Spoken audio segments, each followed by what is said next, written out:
PTI को बड़ी clarity है जी। सबसे पहले तो हुकूमत को बड़ी नाकामी हुई और जीत जो है वो अल्टीमेटली आइन की हुई और जो महफूज रही वो जुडिशरी थी। ये तीन तो बड़ी क्लियर बातें हैं।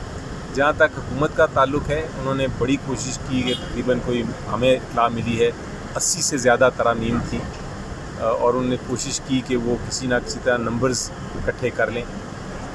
बड़ी क्लियरली JUI जो है मौलाना साहब ने बड़ा क्लियरली वाज़े तौर पे कहा कि हम तैयार हैं बात करने के लिए बहुत सारी चीज़ों पे, लेकिन हमें बताएं तो सही क्या है।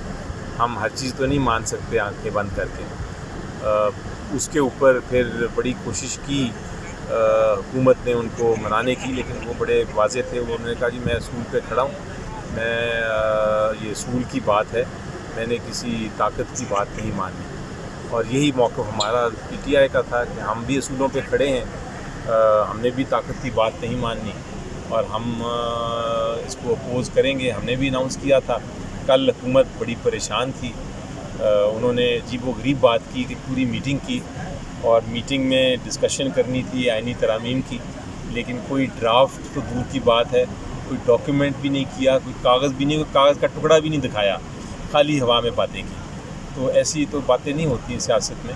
अगर आपने कोई बात वाकई कौम के फ़ायदे के लिए करनी है तो कम से कम ड्राफ्ट शेयर करते हैं सबके साथ, पब्लिक ओपिनियन में हम जाते हैं। आपको पता है कि जब 18वीं तरमीम हो रही थी तो 77 मीटिंग्स हुई, एक बाकायदा कमेटी बनी, उन्होंने 550 घंटे की डिलिब्रेशन की।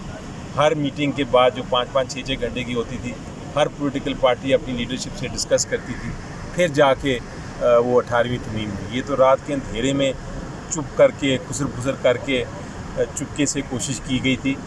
इसने नाकाम होना ही था। पॉलिटिशियंस हैं आखिर, और ये मजाक तो नहीं, पार्लियामेंटेरियंस हैं, रुकने असेंबली हैं।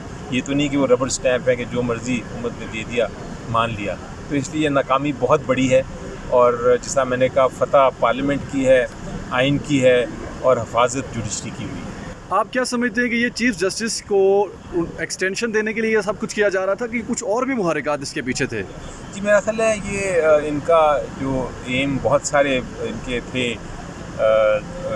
अगर अमेंडमेंट्स देखें तो उसमें सिर्फ जुडिशरी का टारगेट नहीं था, इसमें रूल ऑफ लॉ यानी कानून की बालादस्ती भी टारगेट पे थी, उसको भी ख़त्म करना चाह रहे थे, उसमें भी मिलावट करना चाह रहे थे। बहुत सारी शिकें थीं जो कि प्रो इस्टेब्लिशमेंट थी जो लाना चाह रहे थे। बहुत सारी शिकें थी जो एंटी जुडिशरी थी, यानी अदालत और निज़ाम के ख़िलाफ़। बहुत सारी ऐसी अमेंडमेंट थी जो अदालत के बहुत सारे फ़ैसले जो किए हुए हैं सुप्रीम कोर्ट के, उनको ख़त्म करने के लिए थी।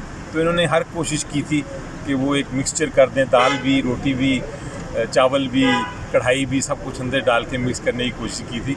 अमेंडमेंट्स इस तरह नहीं होती। सर आपकी बात से लग रहा है कि एक खिचड़ी बनाना चाह रहे थे। खिचड़ी तो सर ये खिचड़ी तो कल अच्छी होती है, खाई जा सकती है। खिचड़ी बनाने के चक्कर में सर ये कल इतनी बौखलाहट का शिकार क्यों थे और इतनी जल्दी में क्यों थे सर? उनको ख्याल था या उनको एश्योरेंस मिली थी कि पार्लियामेंटेरियन सारे मान जाएंगे और मानने के बाद वो पास कर देंगे, लेकिन इस तरह होता नहीं है। इसीलिए मैंने कहा कि अगर ये हुकूमत भी इस तरह चला रहे हैं, नो वंडर हमारा इकॉनमी का भी मसला, हमारे मईशत का भी इतने मसाइल हैं, हमारी फॉरेन पॉलिसी के भी इतने मसाइल हैं। इनको घबराहट थी, और जब घबराहट होती है इंसान को तो दिमाग जो है ठीक तरह काम नहीं करता।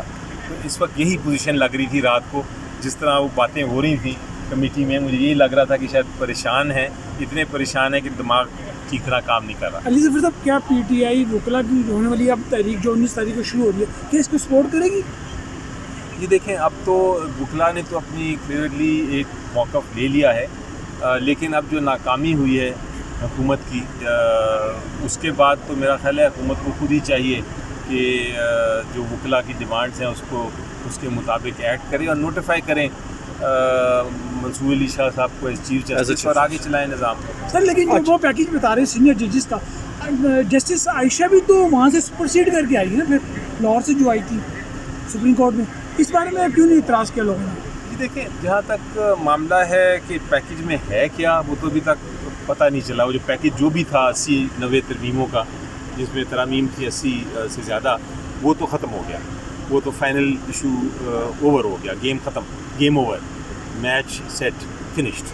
लेकिन अब जो नया लेके आते हैं फिर देखेंगे, हम बात करते हैं सोचते हैं, फिर आपसे भी गुफ्तगू करेंगे, पब्लिक को भी। अच्छा, अगर कल कोई अटेम्प्ट कामयाब हो जाती है तो क्या पीटीआई इस मामले को सुप्रीम कोर्ट में ले जाएगी या पार्लियामेंट के अंदर इस मामले को हल किया जाएगा? जी देखिए, अभी फ़िलहाल तो ये पार्लियामेंट से पहले निकलेंगे, नंबर्स आएंगे, सारी जमातें जो उनकी इत्तेहादी जमातें हैं, जो अपोजिशन की भी जमातें इनके साथ जाना चाहती हैं, उनको कन्विंस करेंगे, आमादा करेंगे, फिर आप आगे चलेंगे। अब तो दूर का अभी फ़िलहाल का जो ख़तरा था वो तो टल गया। अच्छा सर, वकला पे बड़ी तनकीद की जा रही है कि जब नाकाम हो गई है, हुकूमत को नाकामी का सामना है, तो वकला क्रेडिट लेने के लिए आ गए हैं। उससे पहले वकला की जानिब से कोई प्रेस कॉन्फ्रेंस नहीं की गई, कोई बयान नहीं दिया गया। ये आपकी पार्टी के भी लोग तनकीद कर रहे हैं। ये ऐसी वो तनकीद तो हर चीज़ की होती है, तनकीद करना हर एक का हक़ है, लेकिन उसका ये मतलब नहीं है कि आप वकला को समझे कि वो कोई पीछे रह गए हैं। वकला हमेशा फोर फ्रंट पे रहते हैं, आगे ही रहते हैं। मैं एक वकील की हैसियत से आपको बताऊं कि जब हमारी कोई भी इशू होता है जिसमें आज़ादी जो है सुप्रीम कोर्ट की, हाई कोर्ट की, अदलिया की या निज़ाम की बात होती है, तो जो भी कौम की बेहतरी होती है हम हमेशा उसके साथ खड़े होते हैं। ना किसी जज के साथ खड़े होते हैं, ना किसी पर्टिकुलर जुडिशरी के साथ खड़े होते हैं, हम सिर्फ असूलों पे खड़े होते हैं।